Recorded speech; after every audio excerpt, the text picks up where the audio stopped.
the holy grail of fitness is smiling. If you go to a Roadrunners Club race or any running event, everybody's having a great smiling. Like, I cannot emphasize enough how actually smiling, it will keep people involved. Not because you'll have great biceps or whatever, just because you're out being healthy. The benefit of health is, moving, and the benefit of moving is community.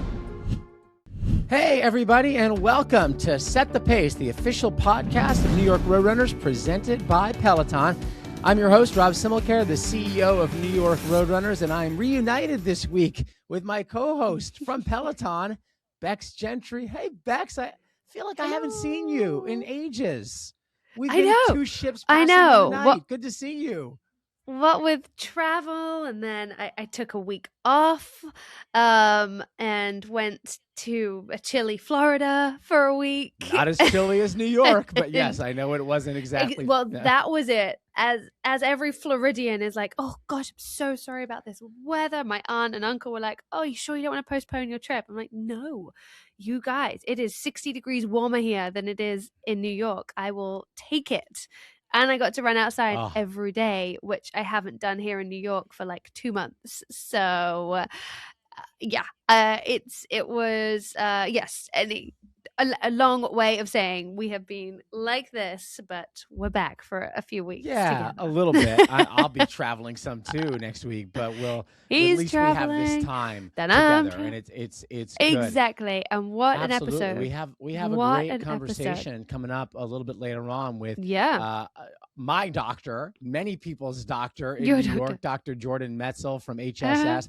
Dr. Metzl has put out a great new book called Push, which is not just a book about how to not get hurt or to get better as a runner, but it's about the motivation that we all need when it comes to running or moving our bodies. Jordan's an incredible guy, great doctor, and that's a great conversation, which we'll talk about motivation and all that. And we'll talk a little bit about my story too. The enforced break from running that I've had over the last couple of months. I tell you what, Bex, it's been a bummer not to be able to run, but man, I certainly picked a good time to not be able to run. You did. There have not been a lot of mornings the last couple of months that I've woken up and looked outside at the snow all around, the sub-zero temperatures, and thought to myself, gosh, I really wish I could run this morning. Yeah, I know. A friend of mine put up a post. I think it was yesterday evening. She went for a run and she was like, 42 degrees feels like a hug. I was like, yeah, I'm sure, because it's just been it's treacherous from what I saw. I wasn't here last week when the wind was howling through the city, and where we are here at Peloton Studios, we're on 10th Avenue. And I think there was a lot of Instagram videos of people getting literally blown over by icy cold wind. They couldn't walk up this. It's a wind tunnel when it's a still day, this road. But oh my gosh, I can't even imagine running. And that brings us segment. What is it called? Segue. It's a segue, a beautiful segue onto the unfortunate fact is that, to keep people safe and healthy, New York Roadrunners has had to cancel a few runs, and it's annoying. Yes, it's really sad and it's really annoying, especially if you've been trained for it. But trust me, you don't want to be catching a chill when you're out there and having to take days off work when you only get a handful of PTO days anyway and sick days. This is a be thankful for safety sort of thing. But, you can talk more about that, Rob, because in the end, that's your final decision. Yeah, it is. But frankly, none of them have been hard decisions. The last 3 weeks now, we've canceled races. The gridiron, the most recent was the gridiron 4-miler, the Manhattan 10K the week before that, the Fred LeBeau half the week before that. It just has not been runnable conditions. We've gotten a little bit unlucky, but it's not the runability so much as it is the ability for our volunteers and our staff, the ones who are not running. Yeah. Because let's face it, if you dress the right way and you warm up the right way, you can run in 0 degrees. Yes. You can do it. You're going to warm up. Got to be smart. As long as you're smart in the way you dress and the way you prepare yourself, you can handle that. Most people can run in some pretty cold temperatures, but that's not the reason we've had to cancel these races. It's that we've got hundreds or thousands in some cases of volunteers and staff that have to be out there, and they are not running. They are standing around. No. They are showing up at these race sites, by the way, the staff, at 2 a.m. to start to set up. And so we just cannot put people out there in those situations. It's not fair to them. It's not healthy. In some cases, just not even possible. I mean, if you set up a water station right now at 6 a.m, by race time, you're looking at a bunch of cups of ice, right? So what good is that, right? So you just cannot put people. Could tell you from personal experience, not good. No, it's not good. So it certainly bummed us out to have to cancel a third straight race this past Sunday, the Gridiron 4 miler presented by the Flag Art Foundation. But we had some good news on the tail of that, which is and this is a rare thing, with a great thanks to our friends in New York City at City Hall and the Parks Department. We were actually given a very rare additional permit to run an additional race on Saturday, February 21st. So coming right up, in fact, and this is actually the typical date of the Al Gordon race. We had to move that because of a scheduling conflict. The scheduling conflict went away. Yeah. We got lucky there. And so now we're able to have a rescheduled Gridiron Now 5K presented by the Flag Art Foundation on 9 a.m. in Prospect Park, Brooklyn on Saturday, February 21st. So this is exciting. So hilly. And it's going to be, by the way, what's great about this, Becs, is it's going to be free as well. So anybody who missed one of these races that we had to cancel over the last few weeks, or pretty much anybody, we're going to open this up to public registration, and anybody's going to be able to sign up and run this. It is not a 9+1 race. And if you listened to the episode a couple of weeks ago where we did our town hall, Becs, I missed you grilling me, but I had Juliette Morris, our chief marketing and digital officer, talking to me. She did a fantastic job, and she knows. Because she's in there on the inner workings of a lot of this stuff, she knows exactly what to ask as well, right? So we had a great conversation about some of these things. And one of the things I said is that we want to have more not 9+1 races, or at least not the 9 part of it, right? Which is, it doesn't count for your 1 of 9 if you're trying to qualify for the marathon. It counts for the +1 volunteer opportunity, but not for the 1 of 9. So this is going to be a race like that, which is great because it's going to make it accessible and easy for folks to sign up. We're not expecting this to sell out in 30 seconds flat, as so many of the races do. And so it's going to be a chance for folks to get out there and hopefully by then have a more reasonable set of temperatures to go out and run in on February 21st. So check your email. Absolutely. Stay in touch with our socials. There'll be a lot more information coming out about opportunities to register for the Gridiron event, now a 5K presented by the Flag Art Foundation. We love that. And I'm so glad you mentioned the volunteers, because it is truly not something that you think about. And I'm not saying that's a selfish thing with runners. It's just, you think about you initially of like, damn, this is I trained for this. But it's so, and we say this hundreds of episodes. The volunteers are what makes it happen. So grateful for them. And I just wanted to do a little Peloton update for you all, because if you listen to our live podcast from Hard Rock Cafe a few weeks ago with my colleague Alex Kowalski, he was training and was going to be competing in the Fred Lebow half. And I messaged him when it was canceled. I was like, dude, no, I'm so sorry. I was thinking about him when we canceled. That was such a bummer. Yeah. Such a bummer. He went out that morning by himself of his own accord, because he's just that type of guy, which is kind of why I messaged him, because I knew full stop that he would have definitely still gone out to try and run. And he I want to try and show you guys this picture, because look at that. For those watching on YouTube, there he is. You can see a very frozen face. So did he run the 13.1 that morning? He did. He did it in just under 80 minutes. He said the first 7 were doable. First 7 were okay, but the conditions were garbage. I'm quoting him here. I'm reading the text message. Ended up just under 80 total. Looked like this at the end, and sent that picture. I was just like, that is a trooper. And so if you're an Alex fan and you were following along, there's your little update love for that. you. Thank you so much. And I hope a lot of folks did go out and do that, because again, you can run in these conditions. And I by the way, I appreciate the understanding. We've seen people really do get it, right? On social media, in the various places where we've been posting these cancellations, people have understood. They've gotten it.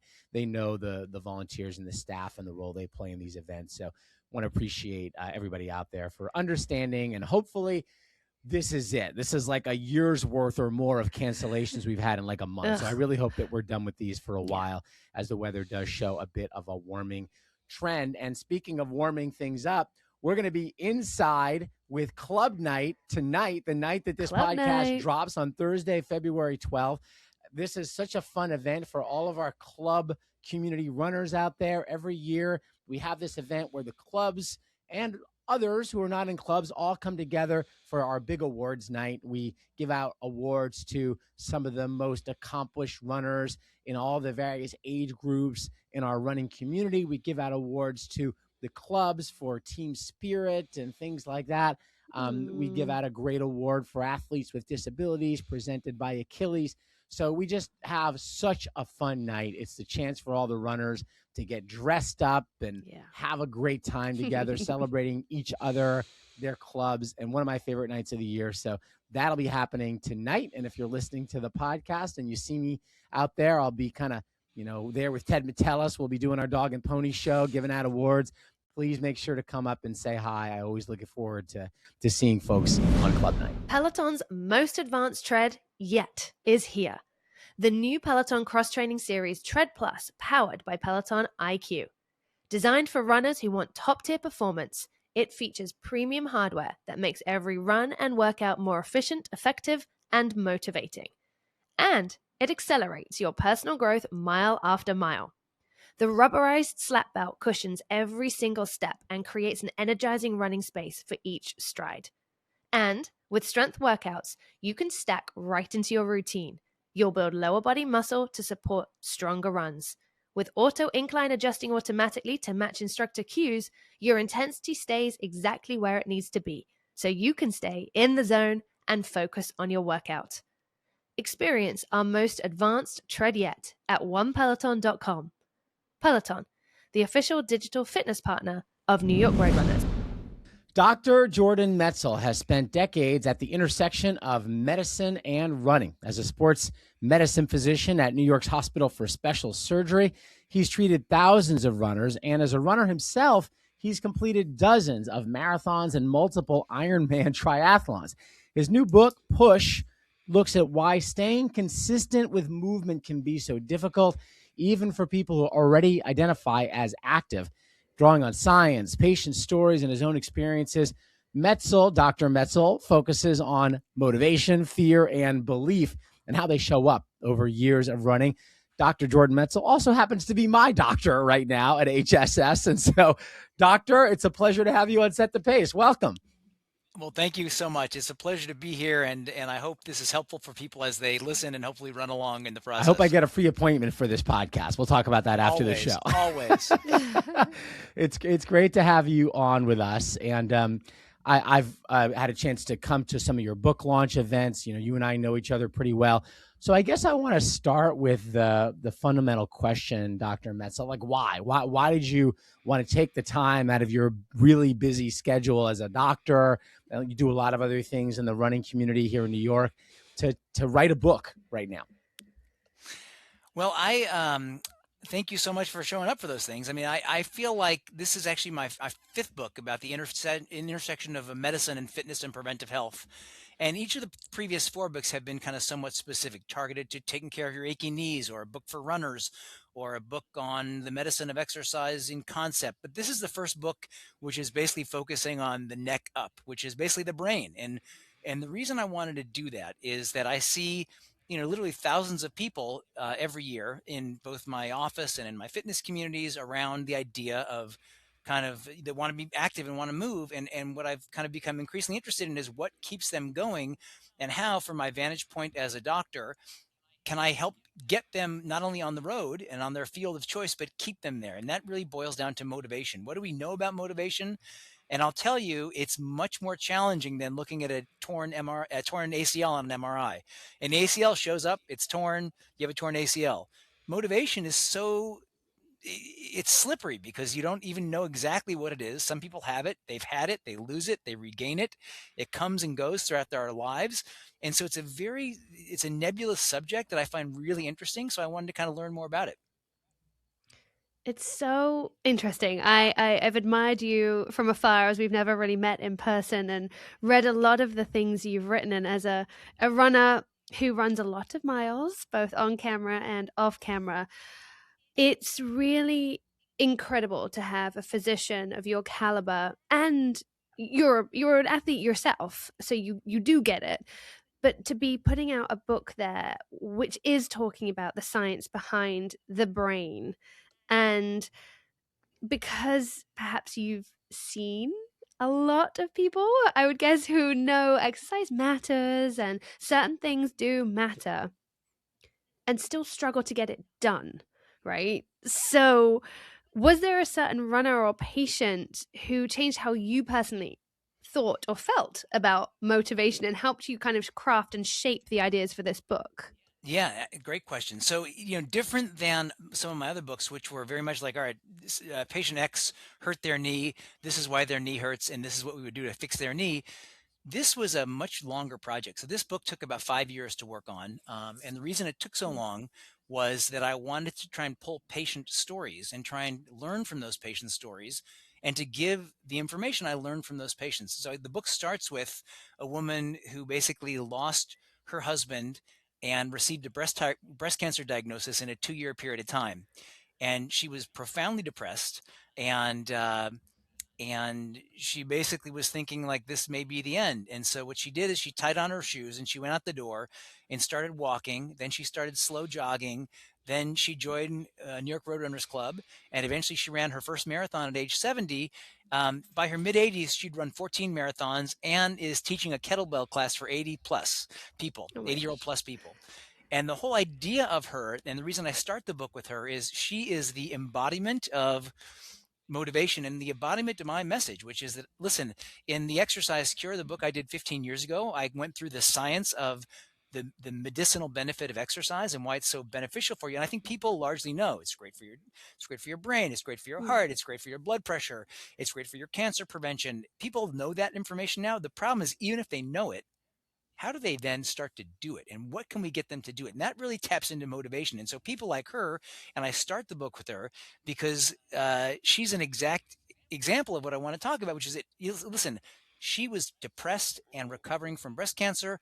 And so she started walking and then started jogging and then started becoming part of the Roadrunners Club community and then started goal setting and then started inspiring others. And it's a whole process of that wheel starting to turn from a negative situation to a positive situation. And that process is so interesting to me that I wanted to learn more about the people that I was seeing here every day, like, John Smith with a hurt knee.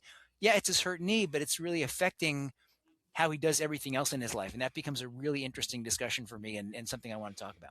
Yeah, Jordan, you know, because we've talked about it, and Becs knows, and everybody at New York Roadrunners knows that this is a key area of focus at Roadrunners right now. Is this the mental health benefits of being active and running? And I'm really interested in that patient's story that you just mentioned, and that moment that a person is experiencing depression, whatever's going on in their life that's causing them to feel that weight. And that first kind of decision, the first spark that gets them to move their bodies, right? Which you see so often. And this story is another example of that kind of flipping a switch, right? And all of a sudden you create a little positive momentum that you can build on and build on and build on. And the cumulative effects of doing that over time. What do you think for someone who's listening, who is in that place right now, who needs that spark? Maybe they had it and maybe they had an injury that's, knocked them out for a while. Maybe this winter is getting to them. And that's a lot of us right now, right? What can you say to them about finding that spark to kind of like get them moving again and flip that switch? So it's interesting. Both in the book, I have an illustration, and in the lectures I go out and give, I have a video. And the video I have is of about a 3-year-old kid trying to get a tractor tire off the ground because his siblings are off camera, and he wants to get this tractor tire up and roll it across the the playground. And in the book, I have that illustration of what I call the exercise wheel. And the concept is the same, which is the biggest amount of effort is getting that damn thing up off the ground. Yeah. And that's the hardest part, is getting the wheel up and starting to turn. And once that wheel starts to turn, there's almost like a follow-on effect of all of the positive behaviors which start to feed on themselves. And so it's exactly like the momentum. You can think of yourself like a ping pong ball in a river, that once you're in the river, just everybody is pushing you along. And it can be frustrating because if you're someone like, me and many of our listeners who have been doing fantastic events with you guys and others over decades, you may look and be like, oh my God, like I was looking back, I'm like, I ran a 3:04 marathon. How the hell? I can't even smell 3:04 anymore. Like, what did I do? Now I'm like, if I can break 4 hours, I'm so happy. So I look back where I was and it was so easy. But then I think 15 years from now, I'll give my left foot to be able to run as fast as I am now. And you can focus on, I'm slower. It doesn't, listen, the joy is just getting out and being part of a community. And so that idea of getting that tractor tire up off the ground and starting to roll is the real differentiator. Once that thing starts to roll, it starts to really take on a life of its own and keep rolling. And I love that video and that concept, and it's a great question. Yeah, it's really interesting from my perspective as somebody who is not qualified as a doctor of science, sport, anything, just a lot of years of practice and a lot of years of teaching. I find that we as instructors talk about motivation as confidence as a different word, really. And I love that analogy of the tractor, because it's sort of like, I used this analogy the other day of, you can't expect confidence to be the most impressive thing. Like, good doesn't mean impressive, right? You can't say that you're good at running if you run only 26.2 miles. Like, that's not it. And I use the analogy of, if you want to learn guitar, you're not going to associate good with being able to play the whole, I don't know, Beatles, whatever, You're Losing the Sky with Diamonds song. Good is playing one chord really, really well. So why is it not just good for running is lacing up and doing 5 meters of running? And I love that motivation is, I love that, the tractor, the wheel, just getting up. Getting it up and getting it going. And in my world, I talk about the holy grail of fitness is compliance. And the holy grail of compliance is smiling. If you look at all these fitness and wellness influencers, that are kind of all over social media, and the one thing I'm really struck by, none of these damn people are smiling. Like, they have great muscles, they look good, they're jacked up, but they're not happy. Like, if you go to a Roadrunners Club race or any running event, or everybody's having a great smiling. Like, I cannot emphasize enough how actually smiling, it will keep people involved. Not because you'll have great biceps or whatever, just because you're out being healthy. Yes. The benefit of health is, moving, and the benefit of moving is community. And I just feel like that's a piece that is lost on these discussions of, like, maximize your protein intake and do your red light therapy and all this other crap. Like, the real benefit is being part of a community and smiling, and that's what will keep people going out. And that's why people come out in, January and February when it's like 10 degrees. It's because they're part of a community and they like it. It's a positive reinforcement, and that's all about getting that tractor tire up off the ground in the first place. It really is. Isn't it proven, though, that scientifically proven, that smiling, it doesn't mean you're happy, quote unquote, but if you use the muscles to smile, it actually makes your perceived effort drop down when you're working out. That's functionality, definitely. And so you see a lot of, from Kipchoge down, smiling. Yeah. It never seems to work very well for me, but I fake it, but that's fine. But I'm talking about smiling of being, the smile of just feeling like I'm part of something that brings me joy. And I just can't emphasize enough. And that's why I tell people, listen, what I want you to do is something you like to do. Be that running, swimming, yoga, whatever it is, that if you're smiling, you're much more likely to be consistent with what you're doing. Yeah. Dr. Metzl, you were just talking about, and I've heard you talk about some of the longevity experts out there, right? Which are people who are really focused on living longer, right? And they've got all, people have all kinds of theories about how to achieve longevity. Maybe it's intermittent fasting, or maybe it's sleeping in a hyperbaric chamber, whatever it is. You don't do that, Rob? I haven't gotten into that yet. I thought about it, but it just doesn't seem like the return is there for that. I don't know. We'll see. Maybe Jordan can give me some ideas. But you have this idea of health span, right? What's the difference between a lifespan and what you call health span? Yeah, so I try and go into that in detail at the beginning of Push, because I want people to understand these different terms, because everybody hears about longevity, years lived, and health span is years lived during health. Muscle span is maintaining your muscle mass, which is very important. But we've heard a lot about this kind of longevity. I want to maximize longevity. And I find that quite ironic because, in the last 150 years, we've done amazing things at extending people's longevity. The average lifespan used to be about 42, 43 years old until the beginning of the 1800s, so about 150, 160 years ago. And then, clean water and, food and vaccines and antibiotics really changed this. So now we've got double the life expectancy, almost 80 years old. So that the longevity movement, maybe it's like people that want to go faster around Central Park on their expensive bike. The bike may make a small bit of difference, but the vast majority is actually you in your legs and your body and your condition. Longevity is a lot about the things that have got us to this point. What I want to focus on is healthy longevity, or health span, meaning I want you to maximize the years where you are healthy. And we can do so much to basically shape that discussion and keep people healthy through, diet and sleep and regular exercise and being part of a community and all these things that we know, which are free, by the way, and we know can tremendously affect healthy longevity.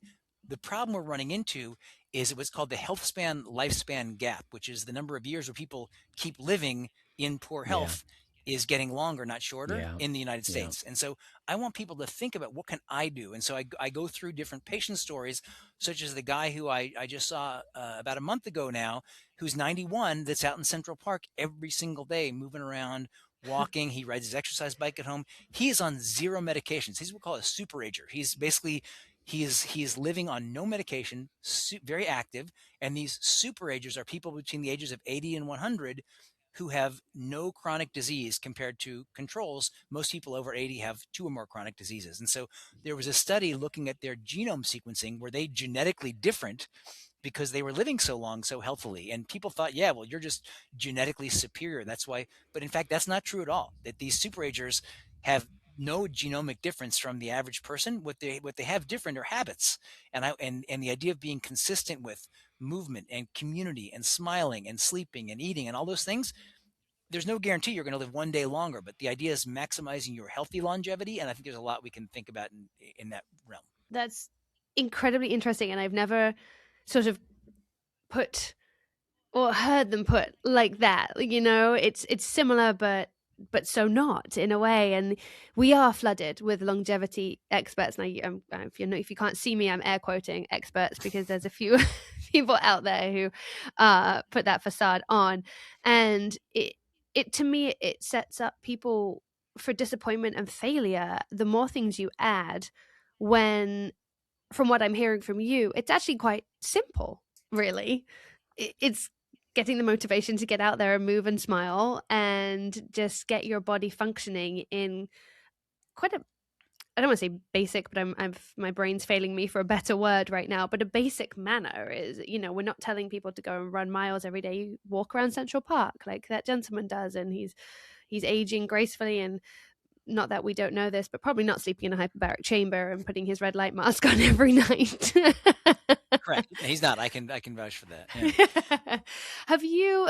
So let's talk about the motivation, the side of things that people are probably going to look to push your book for, Dr. Jordan, because it's, as a runner yourself, have you actually ever gone through a period of time when running did not feel fun for you, and when you didn't want to go out, or you didn't have that motivation to get out and smile and do it? And what did you learn from it, if that happened?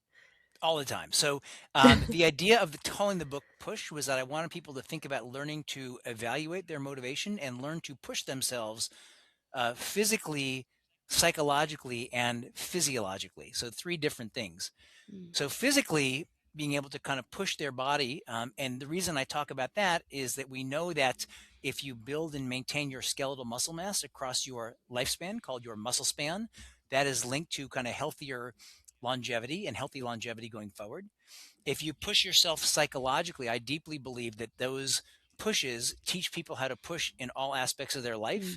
So in job and in relationships and in their life in general. So learning to basically become comfortable being uncomfortable is very important. And then physiologically, we increasingly know that exercise intensity, why is it that if you do, kind of half-mile repeats around the reservoir and you're like, this sucks, but you're huffing and puffing in your training. And then when you start running a pace, it's like, oh my God, I feel so much better because you're physiologically pushing your training to make your race pace easier because you start pushing your physiology. So it's kind of physical, mental, and physiologic pushing. And so the idea of push is learning how to push yourself in all those different categories. That being said, to your question, I have a lot of times when I'm like, dude, I just do not feel like doing this. And that's where for me, I found that things like, many of the running organizations around the world, do a marathon, maybe a half marathon, and that's it. But the beauty of New York Road Runners Club is that we have events almost every week all year long. Nobody gets that. And so to be able to do that and to have those things, giving yourself a little goal means, all right, I got this 10K coming. I've got the New York City half coming up.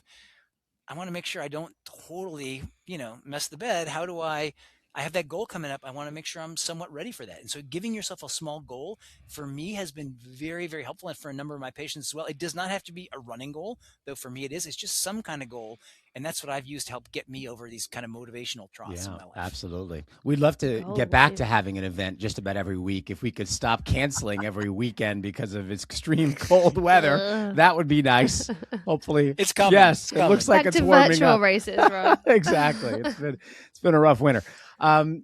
Jordan, you talk also in Push about literally that idea of pushing ourselves a little harder, closer to the limits. And this is something that I find interesting. We've talked about it over the years on this podcast. The difference between movement, which is great, right? And we had a New York Times journalist on once who had written an article about the difference between walking and running, right? And she said, and I've heard you say, that there's a huge step up in terms of the likelihood of you're living a healthy life if you go from sitting on the couch to walking, right? That's a huge improvement, just moving, right? And moving your body. But what about that additional benefit that we get from pushing ourselves to the limit of our exertion, even if it's just for short periods of time? Can you talk about that a little bit and what that does for us when we really push ourselves and our heart rates up to something close to our max? Absolutely. Great question. So, first of all, from a health point of view, there's 2 things. There's kind of health and fitness. From a health point of view, going from being a potato on the couch to walking is the biggest delta in terms of health metrics in general. So heart disease, cancer, diabetes, neurodegenerative diseases like Alzheimer's, those things from nothing to something, that's the biggest difference.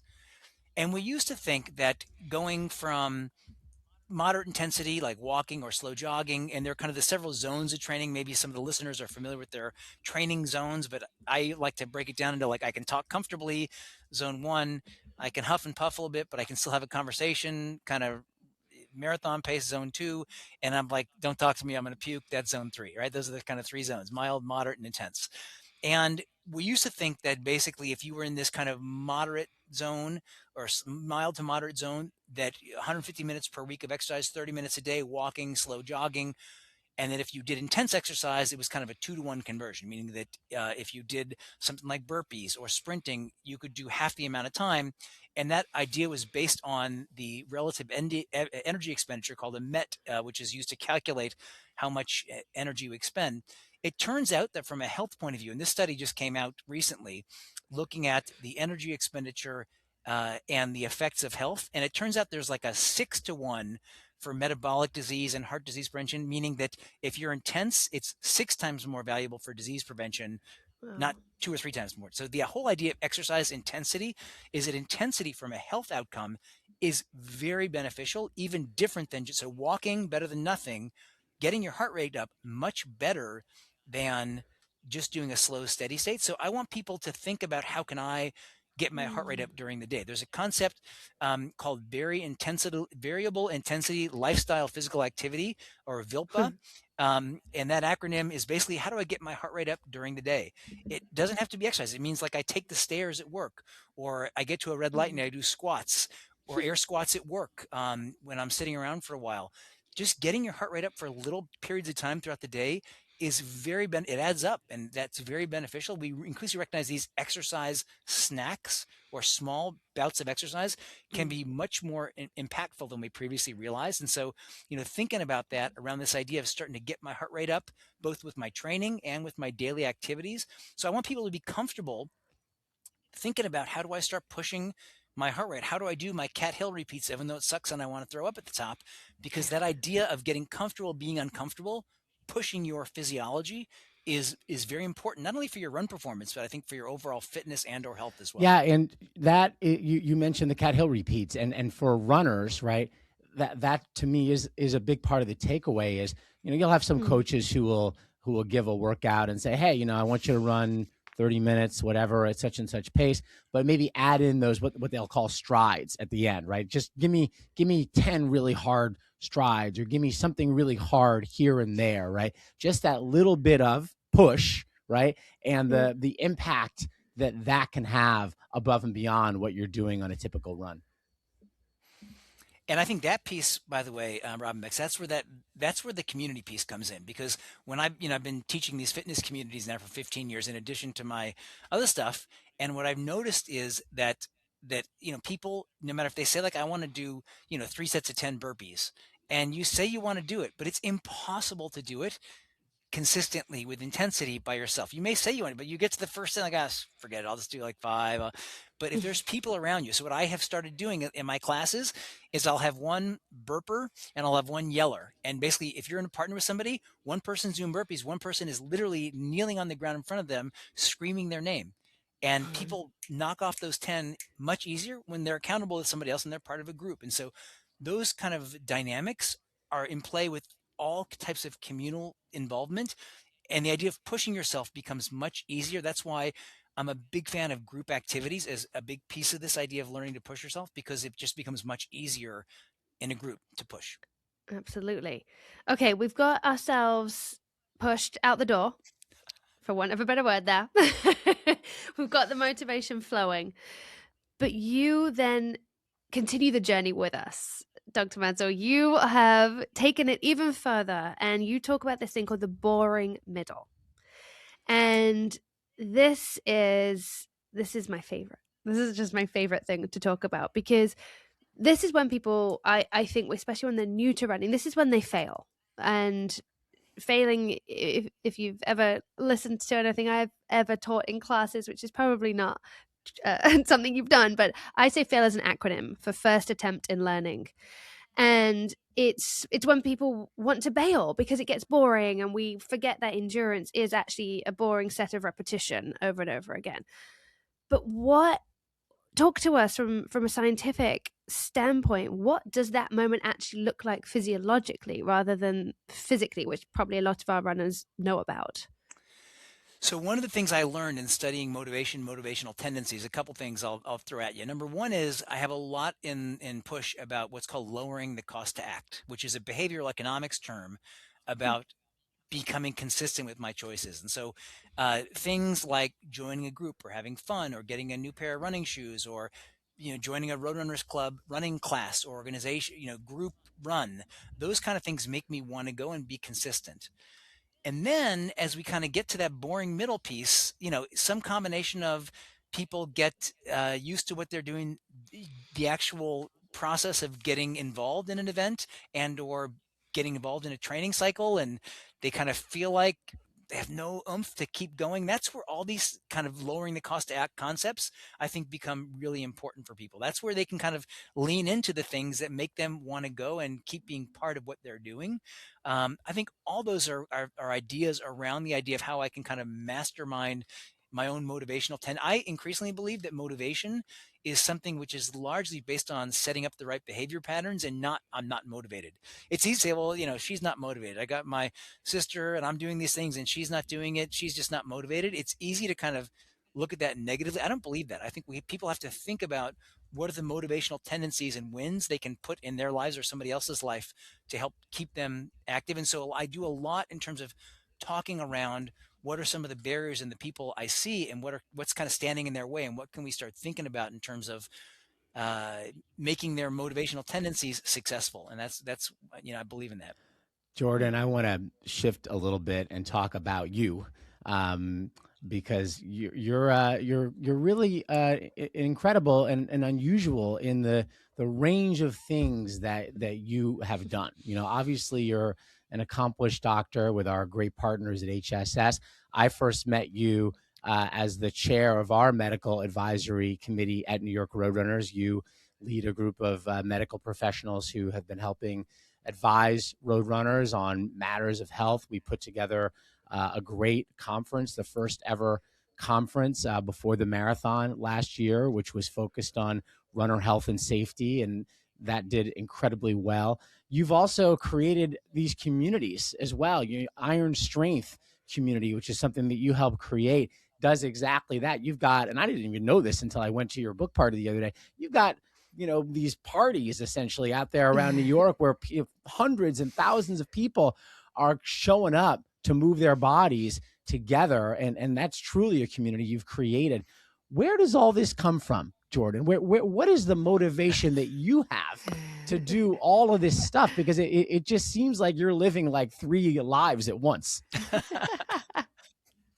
I don't want to get bored. I don't know. I just feel like, that's so kind of you. I'm blushing over here, but I feel like, I come from a family of doctors. I dedicate push to my amazing dad. And just, I guess it's a wonderful question. I think it starts with my dad's story because my dad was born in a small little town in Austria in 1935. And he and my grandparents luckily escaped the Nazis and escaped to Switzerland, where a lot of our family was killed in Europe, but they escaped and survived and came to America in 1948, got sent out to Kansas City. And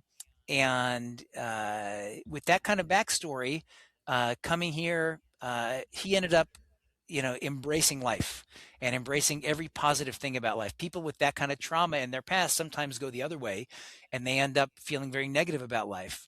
But he did the exact opposite. And so by the time he came back out here to New York and went to medical school, came here for residency, met my mom, they moved back to Kansas City, had 4 boys, all doctors Metzl. And the idea was that we were kind of pushed, but we didn't know we were pushed. We were pushed to go to every event, go to baseball games, football games, classical music, family trips. Every experience was about pushing. And I didn't realize I would grow up being pushed. I just was raised to basically try and be like a sponge and just soak up everything. And then as a family of healthcare professionals to give back. And so to me, I think as I kind of reflect on his passing this past year at 90, and I can't, I'm so lucky to have had that influence as my dad. I think that his influence on my life and my brother's lives really helped teach me about the joy of not only having every experience, but then both my parents, my mom is a psychotherapist, and the idea of giving back to others. And so I think everything that I do is an extension of learning how to give to others. And so when I started my sports medicine practice and then realized that, we talked about getting people out and moving, but there wasn't really a mechanism to prescribe the medicine of exercise beyond saying exercise a half hour a day. I'm like, you know what? I'm going to start getting people exercising with me because it's more fun to do it together. And I know that plyometrics make me run faster and feel better and my knees don't hurt. But they kind of suck to do by myself. So how do I start a community? And so we started really small and then started experimenting with different types of exercise classes and venues. And our Iron Strength community now has about 55,000 people, and we get to do these great workout classes all over the place on different great venues, and they're always free. And it's all about this exercise prescription. And so I guess it's a long way of saying that I feel like I'm lucky to be in a position to influence other people's lives by giving, and that I find it really gratifying. And so I feel like this is an extension of that. That's amazing. And congratulations on such a huge number as well of people training with you. That's just so great to see people hearing what you're doing and taking action into going together as well. So, by nature, you've spent such a long time around real people actually moving, which I haven't been around that many doctors, thank goodness, touch wood, I'm not. But you seem like the real deal, and as opposed to a lot of doctors who, as you say, way back when, you were just having to prescribe the textbook exercise for 30 minutes a day and see what happens sort of thing. Whereas now you're living and breathing it, as well as it being your practice. So when it comes to running and how you mentioned the mental, like the mental reward that it gives you, how do you think that running helps people stick with something in their life when reward isn't immediately palpable? Yeah, I mean, I think that running for me, and for many of my patients, and I think we have good evidence on the effect of running on, anxiety, depression, et cetera. But it's beyond that. I think it's running and or exercise, getting out first thing in the morning for me is a lot about kind of centering and focusing my day. And I'm lucky that everybody that comes to see me in my office, from kind of 7-year-old gymnasts to 85-year-old marathoners and everybody in between, all want to move. And they all really value the benefit of movement on their both mental and physical health, but particularly their ability to focus. And so if you want to see somebody cranky, see a runner with a hip stress fracture, hasn't been able to run for 3 or 4 weeks. Yep. That's the definition. And so that's why I always try and keep people moving in my practice. And I increasingly recognize how important movement is to help me focus. And when I was in medical school, I made the realization that my brain just worked better when I moved. So I would go like in the back and I would study and then jump rope and study and jump rope. And I noticed that when I got my blood pumping and I got my heart going, I could just absorb information a lot better. And I've really taken those lessons throughout the course of my medical career, that I consider movement and being a sports medicine doctor part and parcel of the same thing. And so I want to figure out not just like broken body part, but that body part as part of a bigger person. And how do we get that person going? Because it's like, all right, I got an achy knee, but if my knee aches and I can't do the events I want to do and I'm less active, so that's as Rob will tell you, I'm in all over him, like, fine, you can't run right now, but let's keep you going on your strength thing. Let's keep you going, because you'll be a better CEO if you're able to move every day, and you'll be much less happy if you're not. And so I think all these things work together. I just can't emphasize enough how important daily movement is to those types of things. Yeah, 100%. And I am living all of this right now, as Dr. Metzl knows. And for those who follow the show, I ran 3 marathons in about 15 months after Chicago, where I didn't have my best day, really started to feel some weeks after just the pain in my knee changed. Like something was different from, a little bit sore when I started to run, but then it would go away, to sore all the time, right? Sore when I was sitting, sore when I was getting out of bed, a lot of pain through the holidays, right? And so, fortunately, I already knew Dr. Metzl and was able to get an appointment to go in. And this is, I know, Jordan, pretty common, the sort of thing that brings people in, and by the way, my HIPAA rights are waived. You can talk about it all you want on the podcast, but talk about the kinds of things that you typically see people coming in for on the medical side of your practice. And you, for those who don't know, really focus on non-surgical solutions to things, right? You're trying to give people tools and treatments to keep them out of surgery for the knee or the hip or whatever it might be. How do you approach someone like me who walks in, having run themselves into a knee injury? quote unquote, I'm gonna put walks in air quotes there, kind of limps in. I guess I would first say that people, if someone like an injury, like I twisted my ankle and I heard a snap and I came limping off the field, nobody ever wonders, did I hurt my ankle? They know they can't walk and something screwed up. That's an acute traumatic injury. Runners get some of those, but more commonly in running, we see repetitive use injuries, pain that worsens over time. And so the first thing I would say is if it's a shin or a knee or a hip or whatever, all the types of things we see, if running doesn't hurt a little bit, you're not going hard enough. All right. So it's got to be a little bit sore, right? It has to be. It's designed to be uncomfortable. That being said, unhealthy pain changes your mechanic of movement. And that's true for kids, parents, grandparents. If pain is changing how you're moving. And so in Rob's story, the first thing that he told us just by saying this is something felt different and I was moving differently. And so for people listening, the first telltale sign is I am moving differently because something hurts or feels uncomfortable. Back off and get that checked out, because you can make a little bit of a problem a much worse problem by continuing to push through the pain. And so in my office, the first thing is, what's the diagnosis? What do? We listen to your history, we examine you, we get x-rays, we maybe get an MRI. We figure out a treatment plan to fix the problem you have. And then we want to think about, how do we prevent this problem from recurring? Why did it happen? Did I violate the rule of twos? Too much, too fast? Is there something screwed up with my run mechanic? And do I need a run analysis, which we thankfully have here at HSS and other places too? How do I look at my run mechanic? Do I look at my, how my body alignment is when I'm running? What's my training program? Am I doing enough strengthening? Nutritionally, am I kind of locked in? Am I running too many big endurance events in a short period of time? Those are all things we would start to think about when we start figuring out why this injury happened in the first place.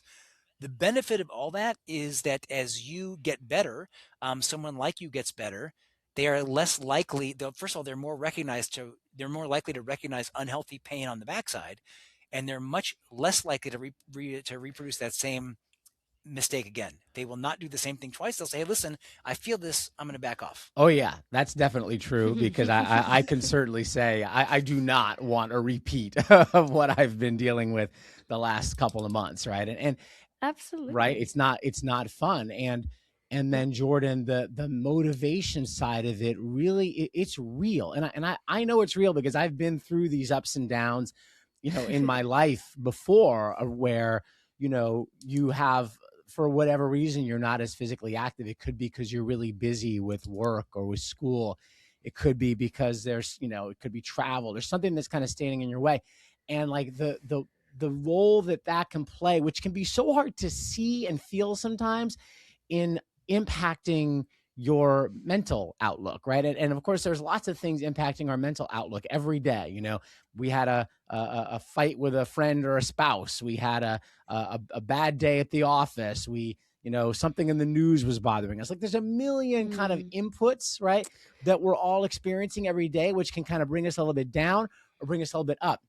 And the role of exercise in creating that resilience to help us manage those emotional ups and downs is so huge. And when something like running is taken away for a while, like, it's really important. I can tell you right now, like, I have had more moody days. Hopefully my staff hasn't seen it too much, but I've had more moody days. My kids definitely could tell you this in the last month than I really have had in the last couple of years. So finding ways to express that exercise in some of the way, I'm doing more HIIT workouts. I'm certainly walking a lot more, which is great. It's so important, Jordan, right? And we've talked about that. Yeah, I can't emphasize enough. I'm spot on with everything you're saying. And I love that concept of resilience, and, emotional resilience and physical resilience, how to basically absorb the stresses of everyday life, and that, running and quote unquote decompressing through exercise really helps us with those types of things. And then I would also make a shout out to the importance of muscle. In the second half of Push, I have a whole series of strength exercises like the kinds you've been doing, which can be done with body weight anytime, anywhere. And that's because, muscle is a huge storage reservoir in our body. And as we get older, if we're not actively strengthening our muscles, we end up weaker more achy, but also less resilient physically. And so I'm a big proponent of muscle strength as part of what we do. Runners used to only run. Increasingly, I think we've gotten the message out that strengthening is very important for runners for physical resilience. But I think your comments are spot on, both psychologically and physically, about the importance of resilience. Absolutely. Okay, so if a runner said they only have energy for one thing besides running, what would it be? Listen, I think that I'm a big fan of strengthening and plyometric-based strengthening. I love people to do that. I have a whole series of things people can do in the back on their own. But if they hate strengthening, they can do other strength building things that they like. I want them to do something they enjoy, because they will not be consistent if they don't like it. And strategies like, Rob said, like, my kids feel like whatever, so they feel like I'm less happy. So I have plenty of people, like, I get my kids involved in a strength training program with me at home, like thinking about ways to lower the cost to act, as I mentioned before, to make strengthening a piece of what we do. Family strength sessions. I get great videos of people doing like my strength workouts. I had some guy that was in the Peace Corps in Kenya, and he sent me a picture of him and all of his little kids he was teaching in school doing, he called Metzling in Kenya. I was like, that made me so happy. So I get great videos of people doing this stuff all the time. And it's free and it's super effective. All right. Well, the book is called Push. Dr. Jordan Metzl from HSS. Thank you so much for joining us. Congratulations on the book. Can't wait to read it. Absolutely. I highly recommend it. Thank you so much for spending some time with us, Jordan. It was great. And I'll see you in the office tomorrow. I loved it, guys. It was truly a pleasure. And I hope you can listen. And also, we have an audio version if people want to listen when they're walking or running. I hope they like that as well. Absolutely. Dr. Jordan Metzl. New York Roadrunners is a nonprofit organization with a vision to build healthier lives and stronger communities through the transformative power of running. The support of members and donors like you helps us achieve our mission to transform the health and well-being of our communities through inclusive and accessible running experiences, empowering all to achieve their potential. Learn more and contribute at nyrr.org/donate. All right, folks, that does it for another episode of Set the Pace. We want to thank Dr. Jordan Metzl from Hospital for Special Surgery for joining us for a great conversation about his book, Push. If you like this episode, make sure you go ahead, subscribe, rate, leave a comment on the show wherever you listen. We love hearing from you. We've gotten actually some great questions from folks who listened to our town hall episode a couple of weeks ago. Some of them have come in through the runner services email address at New York Roadrunners. You can put your questions in the comments on your Apple podcast app or wherever you happen to be, and we'll see them and answer them as well. So thanks for joining us. Hopefully we're going to get a little warm up here. Hope to see you out running soon, and enjoy the miles. We'll see you next week.